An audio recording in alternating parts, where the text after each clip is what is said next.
Hi guys, so in this video I'm going to be talking about my Don Bluth animated movie collection. So I've got 10 titles here. These are pretty much the movies that Don Bluth directed or even co-directed. So I don't have any of the short films in here or any of the sort of direct TV movies or the Bartok sequel to Anastasia. I've just got the 10 original titles that he's directed. Pretty much I'm going to say this for pretty much every film I have in this collection as well. The animation is pretty much absolutely stellar in all of them, bar I think one or two. But yeah, that being said, going to get into the movies he's directed and worked on the animation with. So kicking it off with the first one, we've got The Secret of Nim. This for me is hands down the best Don Bluth movie that he's directed. The story to this is absolutely phenomenal and gripping. It sort of follows this field mouse who's trying to track down this sort of like colony of rats to try and help her son, who's like really ill and is pretty much knocking on death's door. But it's a fantastic animated movie with a fantastic voice cast. Of course, you've got the Don Bluth staple, which is Dom DeLuise. Every time he pops up in one of these movies, he's absolutely fantastic, and just really great. So, Secret of Nim, yeah, for me, it's the best Don Bluth movie. I think it's absolutely fantastic. I'm gonna say this: animation is stellar, and it's just really good. Really creepy atmosphere to it as well. Just a fantastic movie. So, Secret of Nim, if you've not seen it, check it out. It was one of those movies I saw on TV where I just didn't catch the name of at all whatsoever, but I really vividly remember the imagery in it. It's fantastic. So Secret of Nim, fully recommend checking it out. So next up is a 2-pack, and it's An American Tail and Fievel Goes West. I'm going to focus more on American Tail rather than Fievel Goes West. But yeah, again, fantastic sort of movie about immigration as well. Fievel, of course, comes across to New York with his family and gets lost, and it's pretty much about him trying to find and reunite with his family. And some of the stuff he goes through as well is absolutely horrifying and terrifying for a kids' film. It really is, but it also has this I don't want to really say gimmick in the movie, but it has moments where Fievel just misses his family, and when his family just misses him, it's really sort of like, oh god, if only they just waited a couple more seconds type of moments. But when they do reunite, it's absolutely fantastic, and I absolutely think it's a brilliantly animated movie. Just yeah, absolutely love An American Tail. I think it's really good. But Fievel Goes West, but sort of a weaker follow-up. The animation, of course, is still great. But for me, it's just a weaker movie. I really do like John Cleese as the villain in this, and I believe it was James Stewart's last movie that he worked on as well, sort of providing the voice of like the sheriff.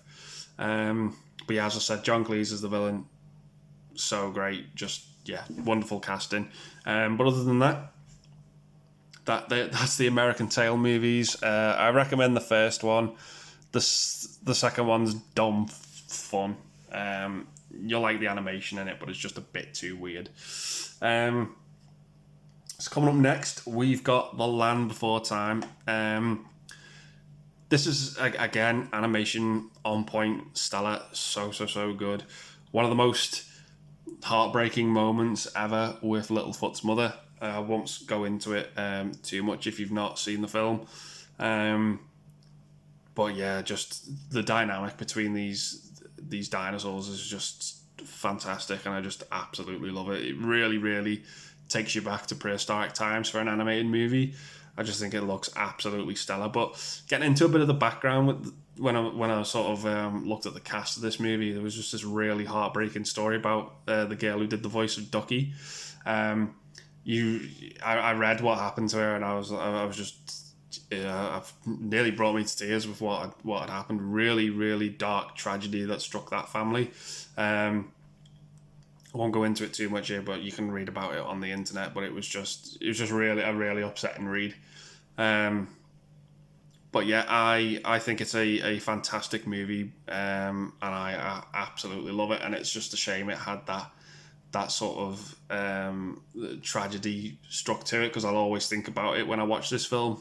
It just really, really upsetting, but it's a phenomenal movie nonetheless. So I fully recommend checking out The Land Before Time. Great animated movie. So coming up next, we've got All Dogs Go to Heaven. Yeah, this is, again, animation on point, but the story to this is just so bleak for a kids' film. I don't know how the storyboard to this got approved whatsoever. It's just so dark and mean. The premise to this film, it just really is. It's like death is like front and center of this film. It is just, my word. It's a tough concept to take for a kids film. It really is. But again, you've got great casting there as well. Dom DeLuise, absolute fantastic. Whatever whatever he touches turns to gold. But yeah, I think this is a movie. Go into it blind and take from it what you will. But it deals with some very mature matters for a kids film. And yeah, I grew up watching the sequel as opposed to the original. It took me ages to try and track down the first one. But I do think the first one is a better movie. The sequel's not too bad. I wouldn't say it's god awful, but it's not as good as this one. But yeah, check out All Dogs Go to Heaven. I enjoyed it for what it was and had a good time with it, despite its bleak story. So next up, we've probably got, in my opinion, one of the weaker, if not the weakest, Don Bluth movie, and that is Rock-a-Doodle.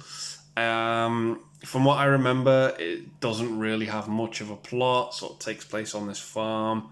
I couldn't really get into it. It sort of has that Who Framed Roger Rabbit-esque animation and live action done to it towards the end, but it just looks nowhere near as good as that movie. And it just didn't really do much for me, Rock-a-Doodle. I mean, give it a go on your own by all means. Don't take my word for it. Check it out if you're trying to hunt down, like all the Don Bluth films.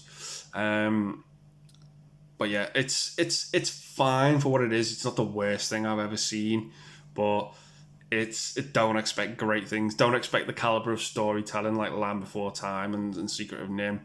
You aren't going to get that here. But for me, it was just the perfect definition of fine. I can't really say much more than that. So next up, bit of a step up, in my opinion, and that is Thumbelina. Yeah, again, animation, solid, gold, absolutely fantastic. Love some of the songs in this as well. Not a movie I grew up on. Really good ending. And yeah, I had a blast with it. I think Gilbert Gottfried's in this as well. Iago from Aladdin, just providing some great voice talent in this as well. And I had a really good time with it. But the only problem with it is that it's very forgettable. I can't remember much about the film in terms of the story. That's the only issue I have with it. But it looked great. It sounded great. And I had a good time with it from what I remember. But it's a film you have to watch probably a couple of times to sort of let the story sink in. But yeah, it's not a bad film, but not one of the best either. It's better than Rock-a-Doodle in my opinion. But it's still a fine film. From what I remember, you come out, you watch it, and you think, I don't hate that. It's not great, but I still got something from it, and yeah, that's Thumbelina in a nutshell for me. So yeah, coming up next, we've got a Troll in Central Park. Now, again, I'm gonna say it, animation, Stella on point. Dom DeLuise as Stanley, really good. It sort of follows these two kids who are just so annoying and just whiny. Not great characters to get on board with, in my opinion. They sort of stumble into this magical world. They meet Stanley, who has this green thumb, and you've got Gnorga as the main villain, who has this sort of purple thumb, and yeah, it just leads to this sort of fight at the end. It's such a strange movie. In my opinion, it's just really bizarre. The troll Stanley for me in this was just such a bit of a fanny. He's just a massive pussy. He just is such a wimp. And it just takes forever for him to grow a pair of balls about him, and it just drags. And it's not a great story, I must admit. It's such a strange one. Another actor who stood out to me in this was Jonathan Pryce as the kid's dad.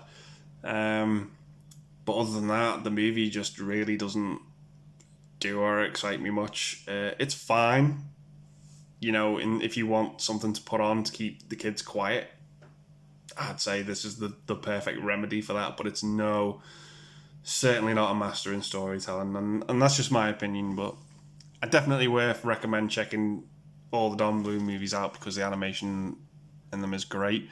But yeah, for me, not one of the best. Same can be said for the next film as well for me, which is The Pebble and the Penguin. Really strange concept to a movie, this. Great voice cast to it as well, with Martin Short, Jim Belushi, and Tim Curry as the villain. Yes, sign me up for that. Love anything he's in. I remember seeing the trailer to this movie on so many Warner Brothers VHSs, like Ace Ventura and Batman Forever growing up. And yeah, again, not a great story, but the animation's great. The voice cast are having a good time with it, in my opinion. It's nothing special, but again, it's fine, not awful. But yeah, that's The Pebble and the Penguin. Can't really say much more about it than that. Next up was, this is the only Don Bluth film I saw at the cinema when it came out, and it's certainly one of the better ones as well. And that to me is Anastasia. Yeah, a great story. Christopher Lloyd as the villain, absolutely fantastic as Rasputin. And of course, you've got the voice talents of Jim Cummings doing the singing voice for Christopher Lloyd in one of the best villain songs ever. Of course, as well, providing the singing voice for Scar in The Lion King, singing "Be Prepared." His talent to pick up, Christopher Lloyd and Jeremy Irons' voice and translate that to singing. Oh, amazing! It's seamless in both movies, in my opinion. Just what a talent he is! Just fantastic voice actor. Definitely the shining gem of this movie, particularly for me. But yeah, you got John Cusack in there as well. It's a good fun time. I remember as a kid watching it at the cinema and it frustrating me because of the story of Anastasia. She doesn't really know who she is and her lineage and all that. And it really frustrated me. But I was like, as an adult, I appreciate the story a hell of a lot more. But yeah, it's definitely one of the better Don Bluth movies. I think it's right up there and a huge improvement from his last couple. So yeah, that is Anastasia. And I believe this next one is the last feature-length film that he's directed. And that is the massively, criminally underrated Titan A.E. A fantastic animated sci-fi movie, this, with Matt Damon and Drew Barrymore. Fantastic voice cast. Yeah, this is the movie Star Wars fans have been waiting for. This movie's better than the Disney trilogy by far.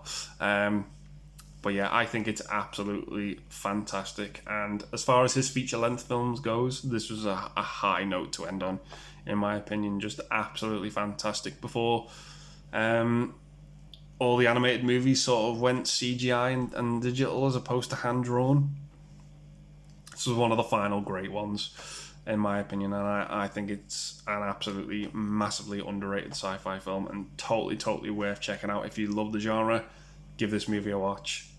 It's really good. So yeah, those are my Don Bluth movies that I have in my collection.